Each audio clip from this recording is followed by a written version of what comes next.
Hello chess fans, this is Rick from Chess to Impress with coverage of round 4 of the 2018 Norway Chess Tournament.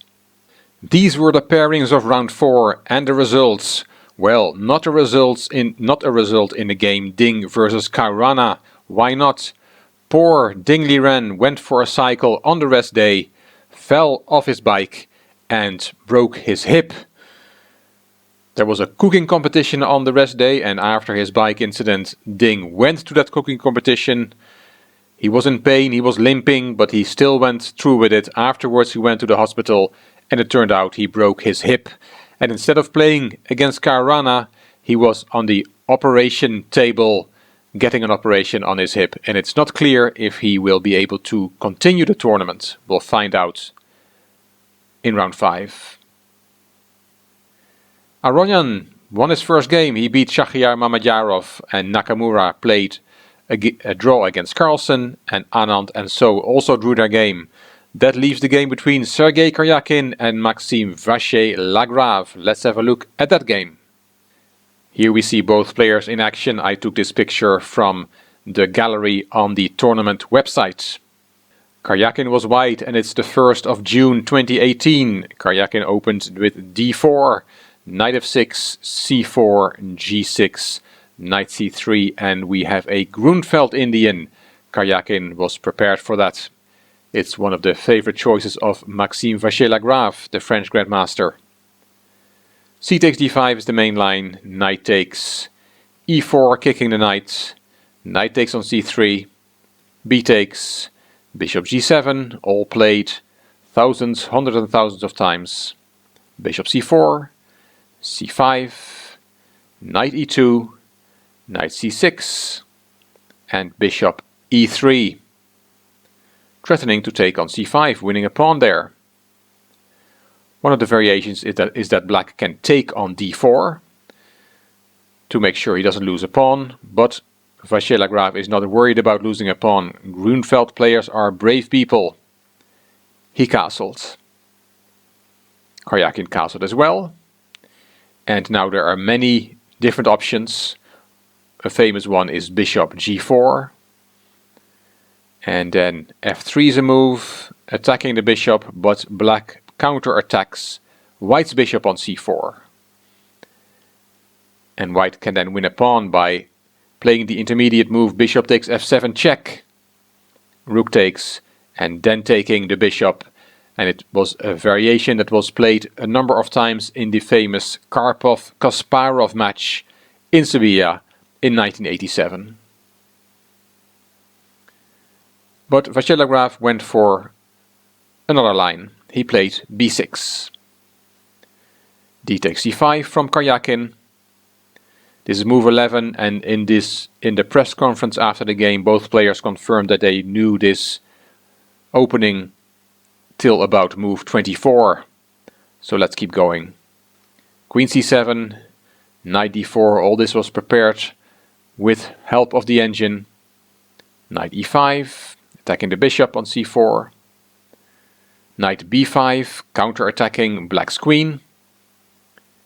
Queen b8, and white saves his bishop, bishop e2. Black takes back on c5, rook b1, a6, knight back, now the rook is attacking the queen, so queen back to c7, f4, hitting the knight, another intermediate move, rook d8, attacking white's queen, queen c2, and knight g4, attacking the bishop on e3, white took on g4, bishop takes g4, and f5. Now black has to be careful that his bishop does not get rounded up with h3 and g4. Vachier-Lagrave took on f5. And now it's actually white who has sacrificed a pawn. White was able to win a pawn on c5 earlier, but now it's black who's up a pawn. Knight c4, Vachier-Lagrave said that he still knew this variation, but decided here to play on his own instead of trying to remember old analysis.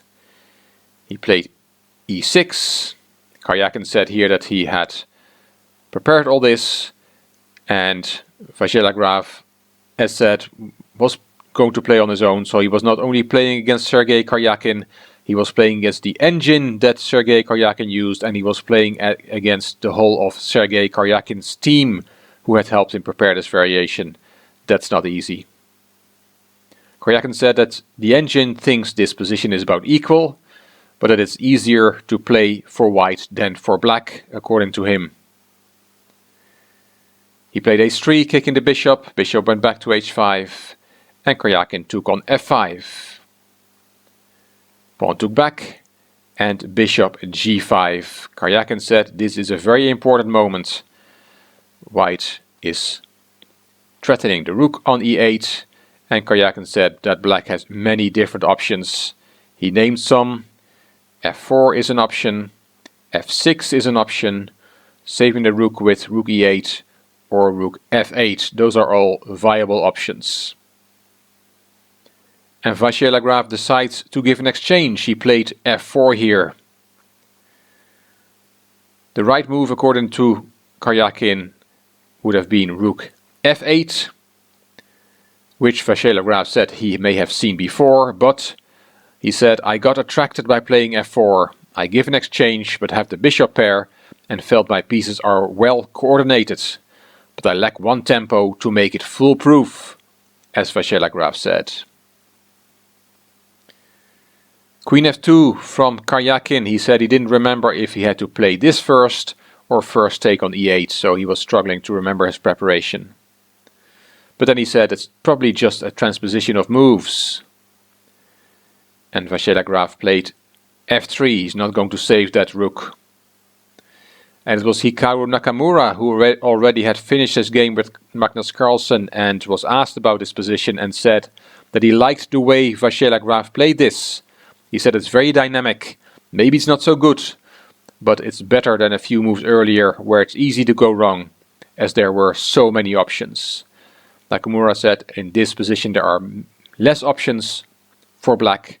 He has compensation for the exchange he's going to lose, and he thought it was a good choice. Karjakin decided to take the rook. Rook takes back, and queen h4. Attacking the bishop, but black is now counter-attacking the rook with f takes g2. Black has two bishops, two pawns, and an unsafe white king for the exchange. Vachier-Lagrave showed in the press conference that he could have played rook d5 here, but he rejected it because of knight e3. So f takes g2 was played. And here Karjakin did not take the pawn, he played rook fe1. He uses the pawn on g2 as a shield to hide behind. And Vachier-Lagrave said afterwards that he had missed rook e1. Here both players show the variation. This bishop is hanging and you can play bishop g6. It was not played because then there is rook b7. Bishop g6 is a bad move because of rook b7. Because if you take that rook, which is the best move, then there is queen takes d8 check. Bishop f8 only move, and now the player showed rook e8, which is very strong. Threatening to win the bishop on f8, and there's not much black can do against that. The engine gives even a better move. Knight b6 is better. If then the queen goes to f3, which is the strongest move according to the engine, then there is knight d7 winning the bishop on f8. So bishop g6 is not an option, and Vachier-Lagrave had seen that and played bishop f3 to save the bishop. Rook e3, a nice rook lift. That rook wants to come to the open g-file, put pressure on black's king. The bishop is hanging again, bishop c6, rook b e1, bringing the other bishop into the center, rook f8, black has to defend now, knight e5, bishop d5, and rook g3. White now has a big threat of queen f6 and mate in a few moves. And you cannot play f5 as both players showed, because that fails to knight d7. And the best way is to take that knight, but then there is rook e7 protected by the queen, and to avoid being checkmated, black has to give his queen for the rook. So here f5 is not possible, and that's why Vachier-Lagrave played f6. Now the queen is helping in the defense. Karjakin showed a nice variation here. He said he first was intending to play knight g4, but then there is king h8 and knight takes f6, which was Karjakin's plan, does not work. It looks very strong because of rook takes f6, queen takes f6, because if you take that queen with the bishop, then there is a checkmate with rook e8, check, bishop g8 only move, and either rook can give checkmate on g8. But after queen takes f6, there is a move that spoils the fun, and that is queen takes g3. Rook e8 check, bishop g8, and it is actually black who's winning here. So Karjakin decided not to go for knight g4. He rerouted the knight through d3, and he called this a very clean move. The knight is on its way to f4 and h5 to strengthen white's attack. Put another piece very close to black's king. Vachier-Lagrave said he could have played bishop f7 here and then go to g6 to try and defend his position, but he played a bad move. He took on a2, and he said that he took on a2 to get his bishop to g6 later. I guess what he was trying to say is that he wanted to get that pawn out of the way so that he could get counterplay with his a pawn. Black has to find some counterplay to distract white's pieces from the attack. But bishop takes e2 fails to c4, and that's now cutting off the bishop. It cannot go back to f7 and g6, it's cut off by this white pawn, which is protected by the queen. And now white is winning. Queen d6 was played by Vachier-Lagrave. There comes the knight on the attack. Queen d4 check. King h2. The g2 pawn is not dangerous. Bishop takes d4. The bishop is back, but it's too late. The last few moves were played very quickly by both players. Queen h6. The bishop on g7 is pinned, of course. f5. Now the queen is protecting the bishop, but knight h5 is attacking the bishop one more time.